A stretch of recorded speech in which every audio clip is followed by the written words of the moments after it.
اعوذ باللہ من الشیطان الرجیم بسم اللہ الرحمن الرحیم یسألونک عن الخمر والمیسر قل فیہما اثم کبیر ومنافع للناس وَإِثْمُهُمَا أَكْبَرُ مِن نَّفْعِهِمَا وَيَسْأَلُونَكَ مَاذَا يُنْفِقُونَ قُلِ الْعَفْوَ كَذَلِكَ يُبَيِّنُ اللَّهُ لَكُمُ الْآيَاتِ لَعَلَّكُمْ تَتَفَكَّرُونَ فِي الدُّنْيَا وَالْآخِرَةِ یسألونک عن الخمر والمیسر، یہ لوگ آپ سے سوال کرتے ہیں شراب کے بارے میں اور جوئے کے بارے میں۔ قل، آپ فرما دیجئے، فیہما اسم کبیر، جوا اور شراب ان میں بہت بڑا گناہ ہے، ومنافع للناس، اور لوگوں کے نفع بھی ہیں اس میں، وَإِثْمُهُمَا أَكْبَرُ مِن نَّفْعِهِمَا، لیکن ان کا گناہ نفع سے بڑا ہے، زیادہ ہے، گناہ بڑا ہے۔ وَيَسْأَلُونَكَ مَاذَا يُنْفِقُونَ، آپ سے سوال کرتے ہیں کہ ہم کیا خرچ کریں۔ قُلِ الْعَفْوَ، فرما دیجئے کہ جو ضرورت سے بچا ہو وہ خرچ کرو۔ كَذَلِكَ يُبَيِّنُ اللَّهُ لَكُمُ الْآيَاتِ، اسی طرح اللہ رب العزت تمہارے سامنے بیان کرتے ہیں ان آیات کو، لعلکم تتفکرون، تاکہ تم غور و فکر کرو، فی الدنیا والآخرہ، دنیا کے معاملے میں بھی اور آخرت کے بارے میں بھی۔ میرے انتہائی قابل صد احترام بزرگوں اور عزیز دوستو، حضرات صحابہ کرام آپس میں بعض امور پر بحث کرتے تھے اور بات چیت کرتے تھے، تو یہ خیال ہوا کہ بجائے اس کے کہ ہم ایک دوسرے سے پوچھیں، ہم میں امام الانبیاء حضرت محمد الرسول اللہ صلی اللہ علیہ وسلم موجود ہیں، لہٰذا ہمیں جب بھی کسی چیز کی ضرورت پڑے تو ہم آپ صلی اللہ علیہ وسلم سے سوال کریں اور آپ سے پوچھیں، اور جب آپ سے پوچھیں گے تو جو آپ حکم فرمائیں گے ہم اس پر عمل کریں گے۔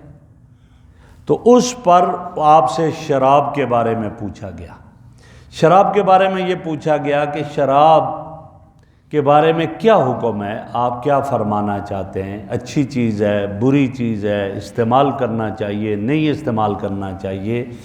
ابھی تک شراب کی حرمت کا حکم نہیں اترا تھا، تو اس پر یہ آیت اتری، یسألونک عن الخمر والمیسر، یہ آپ سے شراب اور جوئے کے بارے میں پوچھتے ہیں، تو آپ فرما دیجئے ان میں گناہ ہے، بڑا گناہ ہے، اور تھوڑا بہت لوگوں کا نفع بھی ہے۔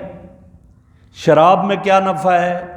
آدمی پیتا ہے، ایک لذت محسوس ہو جاتی ہے، اس کو شراب میں خوشی محسوس ہوتی ہے، دل کو ایک جلا محسوس کرتا ہے، یہ تو تھوڑا بہت نفع۔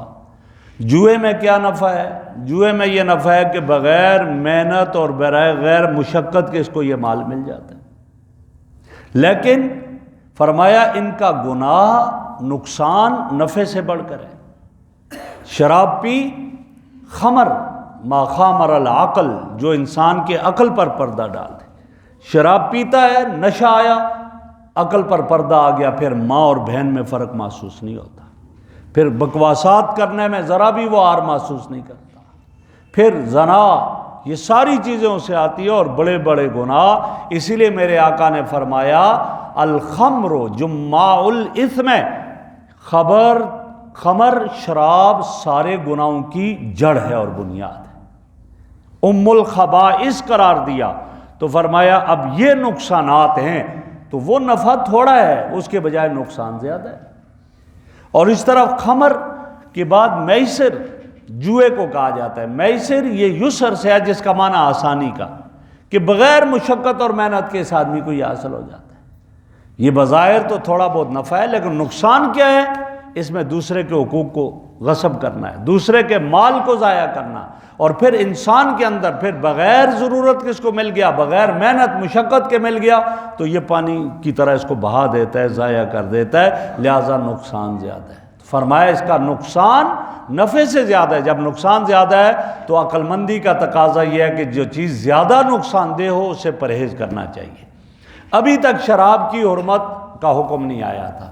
شراب کی حرمت کا حکم کب آیا؟ تدریجاً آیا، چونکہ صحابہ کرام کے زمانے میں مکہ کے جو لوگ تھے ان کی گھٹی میں شراب پڑی ہوتی تھی، لہٰذا اگر فوراً حکم ہو جاتا تو شاید کیا کچھ ہوتا۔ تدریجاً حکم آیا، اور حضرت عمر رضی اللہ تعالیٰ عنہ یہی فرمایا کرتے تھے، اللہم بین لنا بیانا شافیاً، اللہ ایک واضح بیان ہمارے سامنے اس کے بارے میں آ جائے تاکہ ہم رک جائیں۔ تو پہلے کیا حکم آ گیا کہ آپ سے شراب کے بارے میں پوچھتے ہیں، لہٰذا کہہ دیجیے اس میں نفع بھی ہے نقصان بھی ہے، لیکن فرمایا کہ نہیں ابھی تک حکم واضح نہیں۔ تو دوسرا حکم آ گیا۔ دوسرا حکم کیا آ گیا؟ یا ایھا الذین آمنوا لا تقربوا الصلاۃ وانتم سکارا، جب نشے کی حالت میں ہو تو نماز کے قریب نہ جاؤ۔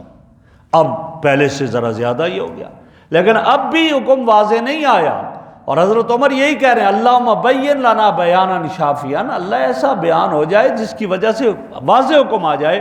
تو اب تیسرا حکم اترا، اور کیا حکم تھا؟ انما الخمر والمیسر والانصاب والازلام رجس من عمل الشیطان، یہ شراب، یہ جوا، یہ ساری چیزیں یہ نجس ناپاک ہیں اور شیطانی عمل ہے، فاجتنبوا لعلکم تفلحون، ان سے بچو تاکہ تم کامیاب ہو جاؤ۔ جب یہ آیت اتری، اب حضرت عمر رضی اللہ عنہ کیا کہنے لگے؟ انتہینا ربنا، انتہینا ربنا، اے ہمارے رب اب ہم رک گئے، یہ کہا۔ اور جب شراب کی حرمت کا حکم آیا تو فرمایا کہ اس طرح مدینہ کی گلیوں میں شراب بہ رہا تھا جیسے پانی بہ رہا ہو، اور یہاں تک کہ ایک صحابی نے کیا کر دیا، مشکیزے کو گرا دیا اور کہا کہ بیچ دیتے کسی پر، کہا نہیں، جب جس کی حرمت کا حکم آ گیا ہے اب اس کو بیچنے کی اجازت نہیں ہے۔ اس لیے میرے آقا نے فرمایا، شراب بنانے والا، شراب کا کاروبار کرنے والا، شراب کے بارے میں لکھنے والا، یعنی اس کا کھاتا لکھنے والا، ان سب پر لعنت کر دی گئی ہے اور یہ ملعون ہیں۔ تو لہٰذا شراب سے بچا جائے۔ اور آپ دیکھتے ہیں کہ آج کل کئی نام بدل دیے گئے ہیں، فلاں نام کر کے یہ شراب کا سلسلہ یہ کیا جا رہا ہے، جبکہ اس سے بچنا چاہیے۔ اور اسی طرح جوا بھی حرام اور نجس ناپاک قرار دیا، لہٰذا ان سے بچنا چاہیے، اور اب یہ حرام ہے، ان کی حرمت کا حکم آ گیا۔ آگے ارشاد فرمایا، وَيَسْأَلُونَكَ مَاذَا يُنْفِقُونَ، آپ سے یہ سوال کرتے ہیں، ماذا ينفقون، کیا خرچ کریں، کیا خرچ کیا جائے؟ قُلِ الْعَفْوَ، تو فرمایا کہ آپ انہیں کہہ دیں ضرورت سے زائد خرچ کرو۔ زکوٰۃ فرض ہے، صدقہ فطر فرض اور واجب ہے، اس کی مقدار متعین ہوگی ہے۔ زکوٰۃ متعین ہے، 40واں حصہ کرے گا ہی کرے گا۔ صدقہ فطر متعین ہو گیا، اس سے مراد ہے نفلی صدقات اور خیرات۔ صحابہ نے پوچھا کہ یا رسول اللہ ہم کیا کچھ خرچ کریں؟ تو فرمایا جو اپنی ضرورت سے زائد ہے اس کو خرچ کرو، اس میں سے خرچ کر دو۔ لہٰذا پتہ چلا اگر ایک آدمی خود ضرورت مند ہے تو اس کو دوسرے کے اوپر اس طرح اب اتنا خرچ نہ کرے کہ خود محتاج ہو جائے، خود مانگنے لگ جائے، ایسا نہ کرے۔ ہاں اگر اس کا ایمان اتنا مضبوط ہے، حضرت ابوبکر صدیق رضی اللہ عنہ جیسا ایمان ہے، تو پھر وہ خرچ کرے تو کوئی حرج نہیں، لیکن پھر یہ خرچ کر کے اب مانگنے لگے اور بیکاری بن جائے، محتاج ہو جائے، ایسا نہیں ہونا چاہیے۔ اور نبی اکرم صلی اللہ علیہ وسلم کا ایک حدیث آتی ہے کہ آپ بیٹھے ہوئے تھے، حضرات صحابہ کرام رضی اللہ عنہم اجمعین بیٹھے ہوئے تھے، ایک آدمی آیا سوالی مانگنے لگا تو آپ نے صحابہ کرام کو ترغیب دی، تو ایک صحابی نے اٹھا کر اس کو سونے کی ڈلی دے دی۔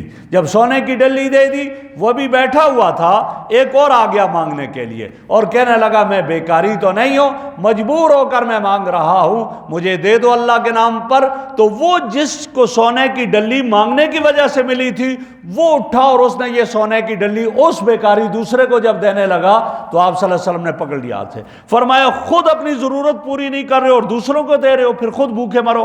لہٰذا نہیں، خبردار، یہ تمہیں تمہاری ضرورت کے لیے ملا ہے، اپنی ضرورت پورا کر لو۔ تو اگر یہ کیفیت ہے تو پھر اپنی ضرورت پوری کرے۔ ہاں، حضرات صحابہ کی ایسی زندگیاں تھیں، ایسے اعمال تھے کہ ان کا ایمان مضبوط تھا۔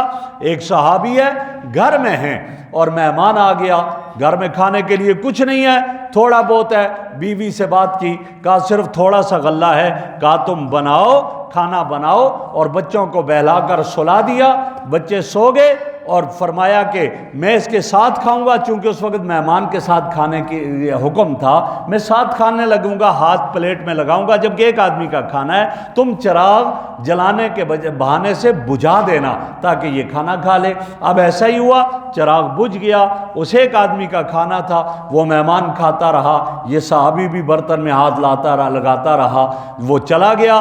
اللہ کو یہ ادا ایسی پسند آئی کہ اللہ نے قرآن کریم بنا کر اتار دیا، اور آپ صلی اللہ علیہ وسلم کے پاس جب وہ صحابی گئے تو آپ نے فرمایا کہ آج تو تیرا عمل اللہ کو بڑا پسند آیا، اور اللہ نے فرمایا وَيُؤْثِرُونَ عَلَىٰ أَنفُسِهِمْ وَلَوْ كَانَ بِهِمْ خَصَاصَةٌ، کہ اپنے اوپر دوسروں کو ترجیح دیتے ہیں خود ضرورت مند ہونے کے باوجود۔ میں نے کہا یہ جب ہے ایمان اتنا مضبوط ہو، اور اگر ایسا ایمان نہیں ہے تو پھر اس کو سوچنا چاہیے، ورنہ تو حضور صلی اللہ علیہ وسلم کا سارا گھرانہ سخی گزرا، خرچ کرنے والا گزرا۔ ایک آدمی آیا بیکاری بھیک مانگنے کے لیے آیا، اور آیا تو آپ صلی اللہ علیہ وسلم کے پاس کہ میں بدیسی ہوں، میرے پاس کچھ کھانے کے لیے نہیں ہے، تو آپ صلی اللہ علیہ وسلم نے صحابہ سے پوچھا، کسی کے یہاں کچھ گھر میں کھانے کے لیے نہیں تھا، تو آپ نے حضرت سلمان فارسی سے فرمایا اس کو لے جاؤ مدینہ کی گلی میں آواز لگاؤ، ھذا ضیف رسول اللہ، ھذا ضیف رسول اللہ، رسول اللہ کا مہمان ہے،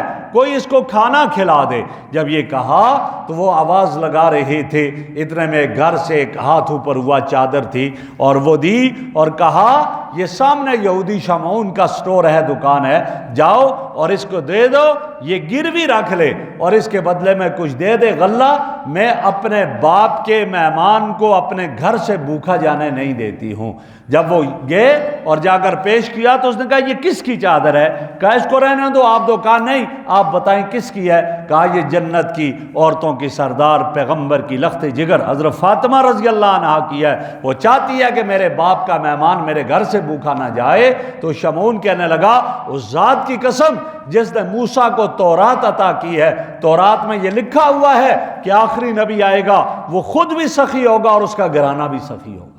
تو یہ کیفیت، تو بہرحال یہاں یہ کہہ دیا کہ آپ ان سے کہہ دیجئے جو ضرورت سے زائد ہے اس کو خرچ کر لیا کرو۔ یبین اللہ لکم الآیات لعلکم تتفکرون، اللہ رب العزت تمہیں یہ نشانیاں بیان کرتے ہیں تاکہ تم غور و فکر کرو دنیا اور آخرت کے معاملے میں، اور وہ چیز لے لو جو زیادہ بہتر ہے اور زیادہ نفع مند ہے۔ اللہ رب العزت ہمیں قرآن کریم کی صحیح سمجھ نصیب فرمائے۔